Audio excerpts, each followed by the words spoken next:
Habemus Papam. En un cónclave inusualmente corto, solo 4 rondas de votación bastaron para elegir al nuevo Papa, León XIV.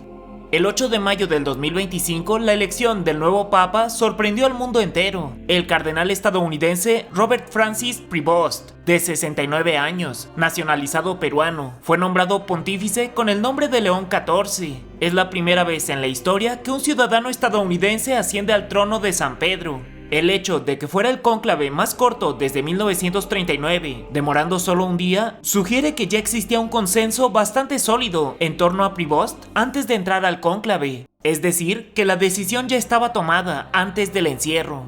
¿Fue esta elección un reflejo de la voluntad del espíritu o de intereses más terrenales?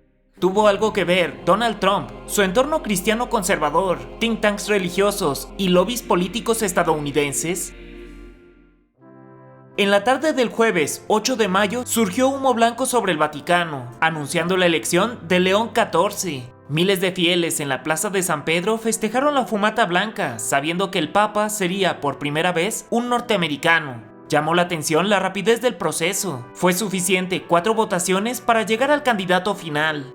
El perfil del elegido, de nombre Robert Francis Prevost, combina experiencia religiosa con visión internacional. Nació en Chicago en 1955, cursó estudios en matemáticas y filosofía antes de ordenarse sacerdote agustino a los 26 años. Luego partió como misionario a Perú, donde vivió décadas al servicio de comunidades empobrecidas. De regreso a Estados Unidos, fue maestro y líder de su orden religiosa, hasta que en 2023 el Papa Francisco lo llamó a Roma como prefecto del Dicasterio para los Obispos, cargo clave que supervisa el nombramiento de nuevos obispos en todo el mundo. Dicho cargo lo había convertido en una figura clave dentro de la curia romana, y su trayectoria pastoral y moderada era valorada por diversos sectores del episcopado, especialmente por el propio Papa Francisco. Las primeras reacciones a su elección fueron intensas. En Estados Unidos, políticos de todos los signos enviaron felicitaciones. El presidente Trump lo calificó como un momento histórico que reflejaba la fe de su país, aunque ahí la religión mayoritaria es el protestantismo, por lo que el Papa no representa directamente las creencias de la mayor parte de sus compatriotas.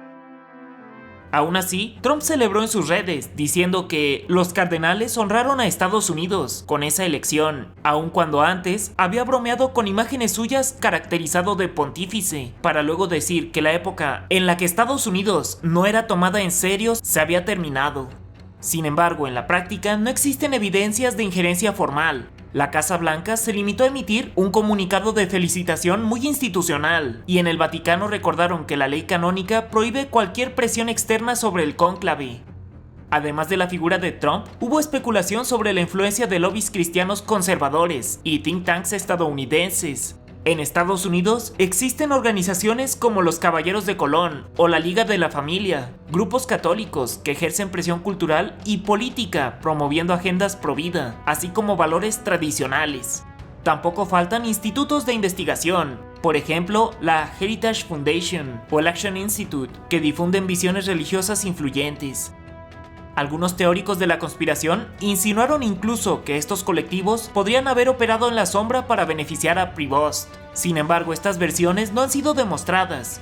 Lo cierto es que existe un lobby católico conservador en Estados Unidos que aplaude la llegada de León XIV como un triunfo de sus valores, aunque no hay pruebas de maniobras clandestinas. Las preguntas de sospecha no son inéditas. En la Guerra Fría, por ejemplo, Estados Unidos y otras potencias prestaban especial atención a las elecciones papales, sabiendo que el Papa podría ser un actor clave contra el comunismo. Se sabe que la CIA analizaba a los candidatos tras la muerte de Juan XXIII en 1963, enviando informes al presidente para entender lo que sucedía en el Vaticano.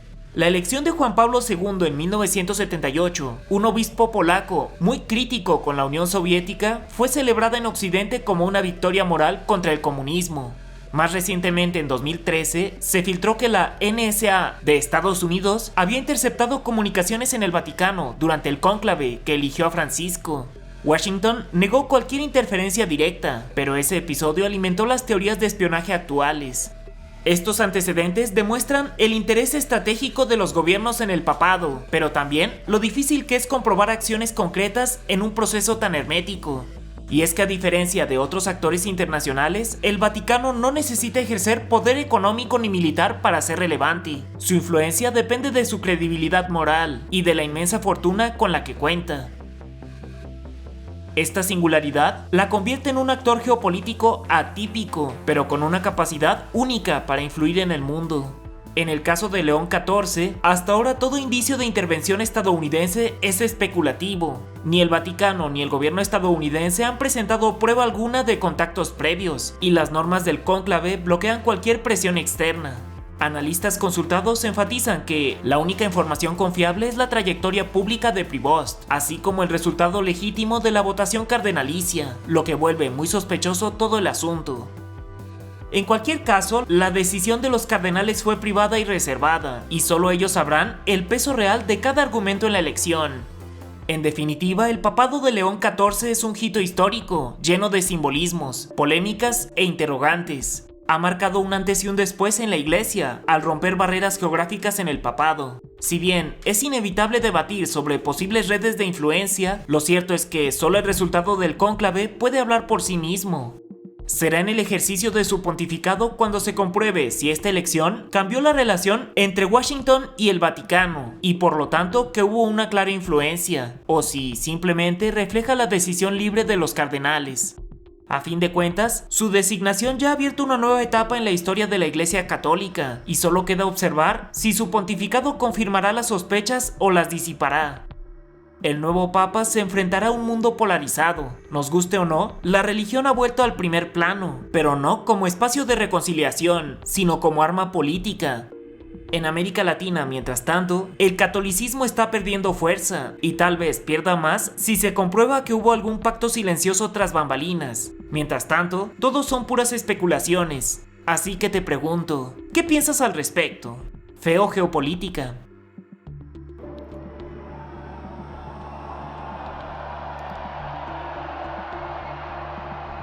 Habemus papam.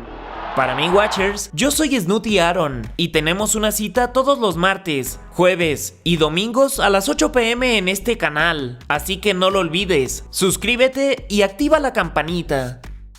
En esta sección donde pocos llegan, encontrarás todas las fuentes, créditos y referencias, por si gustas checar alguno. ¿Qué historia quieres que te cuente ahora?